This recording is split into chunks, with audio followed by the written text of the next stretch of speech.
we made this as a mixtape first, and then deconstructed it to play as a live set. Yeah, we never intended to play it live. You know, it was That's your fault, isn't it? It was my fault because I kind of visualised how it could be done, and obviously you have to think about how it could be portable, and you know, obviously it'd be nice to have millions of turntables, but can you transport that? And just, you know, you limit what stages you can go to. So we made the mixtape as just because we were all massive fans of the album and saw the potential of flipping it, and then like maybe we could do it live.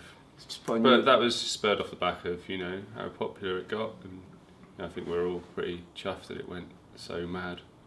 Imagine doing it with actual records. It would be virtually impossible to do with the original vinyl. Now that would be something, you know, that's where DJs like Shadow and Cut Chemist do the hard sell and brain freeze. You'd be forever sticker dropping, wouldn't you? You'd be there trying to find grooves for weeks on end. Yeah, we can do something. And then you play in a hot club and they slip and you're like... Yeah, I don't think we'll be doing that anytime soon. We're happy with digital Yeah, having DJ. the ability to loop and all of that in such a you know, compact device is amazing. Opens up more. Yeah. You know, if we had the original vinyls, we couldn't do anywhere near as much stuff as we can. Yeah. Can't change just the process of putting on another record is, you know, 5-6 seconds, whereas we're just like, so we're not using headphones. Doubles everything. We've got cue points, and you're scrolling through automatically, chucking the record on. Looking at waveforms, and then when we do the actual show, we change places as well and use. Because that's the main setup in the middle there, the two turntables and the two supporting decks here have kind of. Generally do like beats and acapellas and samples, and then move around depending on which bit we're at. Descending height order normally. Yeah. It's like Russian dolls of DJing. How did you find Jim? Jim My Food? That was his go, wasn't it? He's a friend of mine. He's connected that way. He's a friend of mine, and because I just got in contact with him because I liked his artwork and because I like comics, and I knew that he's probably the best artist in the world to do. He visualises music best in the comic medium, I think. The beat the beat B, all that stuff. He you know, great flyers. He can visualise the funk. He understands hip hop. He's a fan of funk and soul, and I knew that he was a massive Beastie Boys fan because he'd done a small booklet, hadn't he? He'd done a little fanzine called Ask for Janice, which is literally sort of track by track breakdown of Paul's Boutique, the album, and I knew that he listened to it every week and stuff. So when we came to get some graphics for the mix, he was the obvious first choice, and I'd worked with him before and stuff, so I just called him up and he was like, yeah, great, let's do it. It's not unique to us, but I think we've got a definitive style to it. You know, it all comes from the cut and paste theory of chopping and, you know, and you've got a lot of form in this world, haven't you? Got what? A lot of form in the world of visual editing. I do have form, yeah. Previous, as they call it. We have actually been trying to fit video into this, or fit a video around this, and it's proving to be a bit of a headache because we've got various sources which syncopate with their audio, and having that up on the screen while we're playing the various bits is obviously paramount.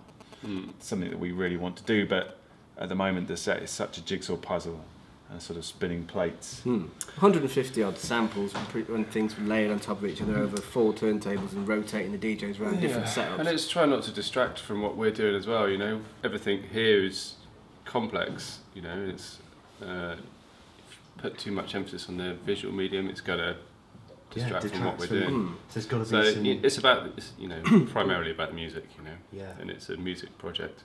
But you're controlling stuff on an iPad with the...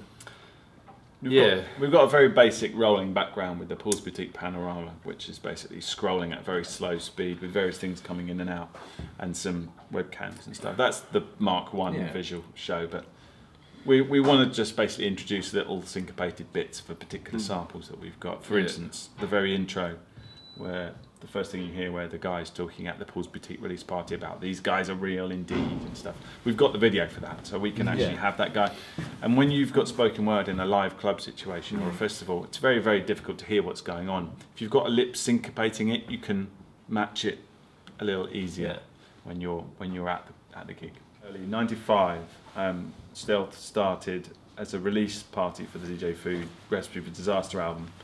Big roster of Ninja DJs, Cold Cut, Funky Porcini, Herbalizer, DJ Food obviously. and it was the first time that Ninja had done its own bespoke club, and we were given the main room, whereas previously all the gigs we've been doing were back rooms, chill outs and stuff like that. So we basically brought what we did in the back room into the main room, and that was very different then, and also on 4 turntables. So it was amazing. You tape any of those? I have tapes at home. Yes. Any been broadcast or no? Not yet. Sloppy. Sometimes you had to be there. Yeah.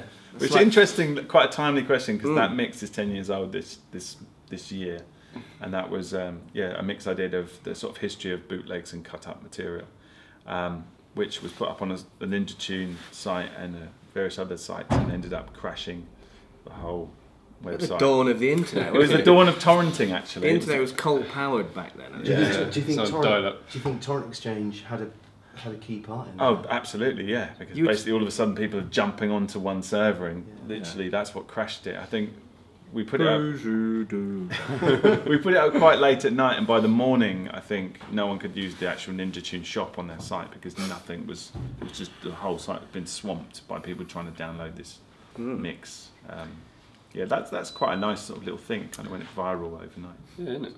It's hard to know figures for that. I mean, yeah, before SoundCloud and YouTube and likes and all that sort of stuff and plays, you didn't really know how many people were even listening to your stuff, and something like that obviously means that there were quite a lot of people trying to access your material.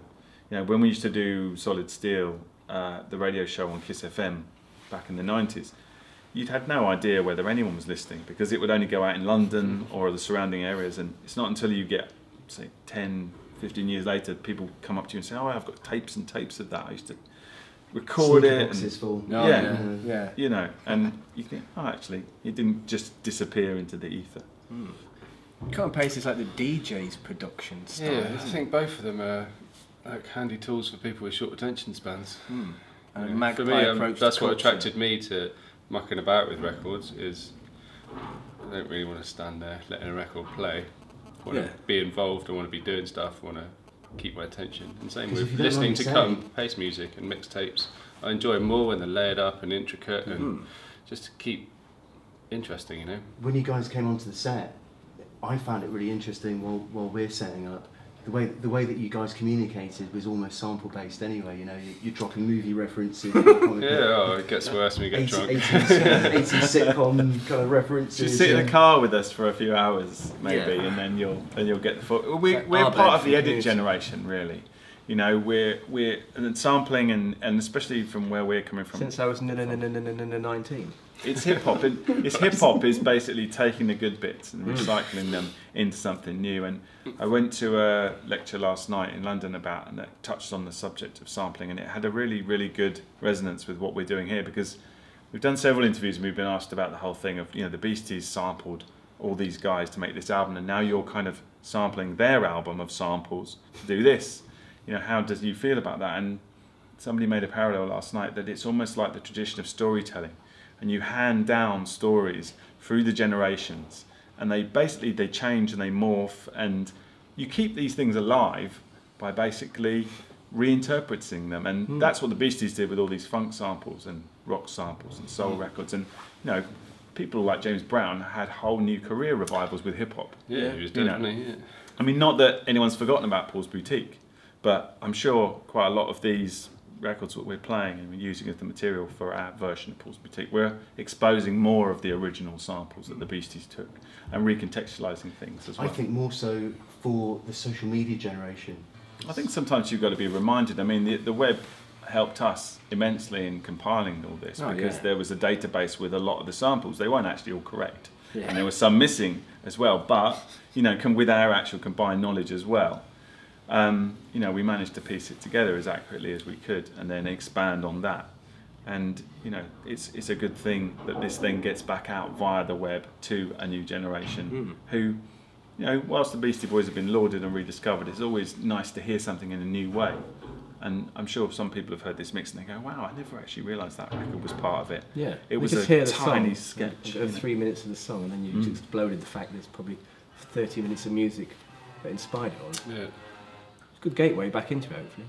Did we do it on an anniversary of It's 25 years since Paul's Boutique was out this year. It's quite nicely timed, actually. This year or the year? No, this year. It was 89, so it's 25 years.